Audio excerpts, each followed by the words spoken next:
Assalamu alaikum warahmatullahi wabarakatuh. And students, I welcome you in this social class. As we have finished our 7th lesson and we are moving to the 8th lesson, the fridged zone, FRIGID, fridged zone. As we know that our earth has been divided into various climatic zones. So the hot, desert, forest and grasslands are some of these zones. Okay, na? So now we will move forward, students. The shimmering, shimmering, shimmering lights in the sky. It is Diwali evening. Shimmering means shining. Okay, Million Joy were having a gala. What is gala? Wonderful time. Okay, watching the fireworks in the sky along with cousin Rahul. Just look at the sky all lit up with the fireworks. Does it look amazing? They are discussing that all the fireworks look amazing when they are looking at the sky. Well, if you think this is amazing, wait till I tell you what I read the other day, said Rahul. In some place near the north and south poles, they have such a display in the sky every night. And guess what that happens? Naturally, there are no fancy fireworks. What do you mean? Said Joy. Not quite. Ready to believe. How does this happen? Wow, really, exclaimed Millie. Was it? Yes. If you had read as many books as I do, Rahul had a proud smile because he is reading many books. You would know that it is called the Aurora Borealis. What is that? Aurora Borealis and Aurora Australis are spectacular displays of red, green, and purple lights that shimmer, I said, shining in the sky. They can only be at night in the high latitudes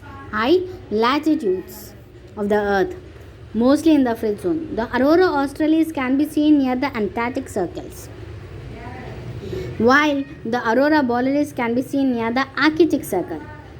So they are caused by the sun but are not exactly sunlight. So they are caused by particles emitted, sent out by the sun which hit the earth's atmosphere. So now we'll see about this.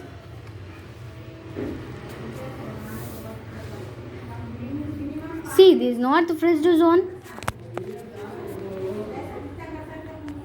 This, see the area. This is the area which covers the north fridge zone. This is the area which is covered the south fridge zone. Yes.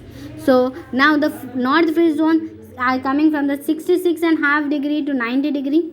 Yes. South fridge zone 66 degree half to 90 degree south. Antarctic circle in the south pole, Arctic circle in the north pole.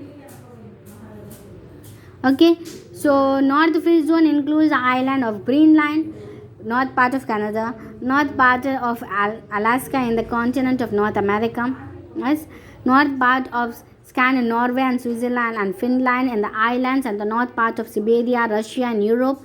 Okay, these are the frozen areas which are inhabited all the company, means they are not, peoples are mostly less peoples will live that.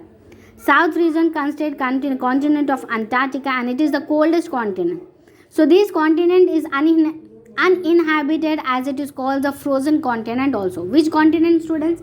Antarctic continent. Antarctic, okay. Now coming to the climate. See, since the north and south fridge zones are far from the equator. See, we are having, this is the equator. Suppose it is north fridge zone and the south fridge zone. It is very far from the equator and it is the zone in a slanting rays. So we are getting a slanting rays. Okay. As a result, this zone is very cold throughout the year because of the tilted of the axis. These are the tilted of the axis of the earth. And the north part of the north fridge zone and the south part of the south fridge zone has continuous sunshine during summer and continuous darkness in the winter. So in southern part of the north fridge zone, the summer season is only few months long. So for the rest of the year, it is only a winter. Okay, so these regions are inhabited by humans. Summer temperature may rises to 12 degree Celsius, although in most places the temperature remains at 2 degree to 3 degree Celsius. Winter temperature may drop to minus 40 degree Celsius also. So the north part have remained covered with a thick layer of ice that is known as ice cap throughout the year. There is little rainfall, about 10 to 30 centimeter of year. So in the south freeze zone, the island of Antarctica remains frozen throughout the year. Now coming to the plant life, which type of plants are there? See, natural vegetation is scarce in the freeze zone. Scarce, shortage in the freeze zone. It is so cold throughout the year that layer is a permanently frozen called. So the layer which is permanently frozen called permafrost lies under the rocky topsoil. We are having a rocky topsoil, so this does not support the growth of any plant. So in the area where the snow melts in summer, mosses, lychees and shrubs grow. So some flower bearing plants can be also seen there. So trees, however, do not grow in this region. So it is known as the dwarf willow,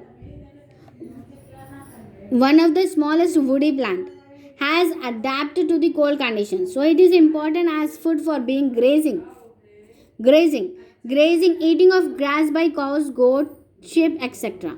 Animals that live there. In general, the land is not suitable for farming. In a few areas, vegetables are grown in summer. So students, we will stop here and we will see the rest of the things in the next video. Practice the hard work, student. Thank you. Bye bye.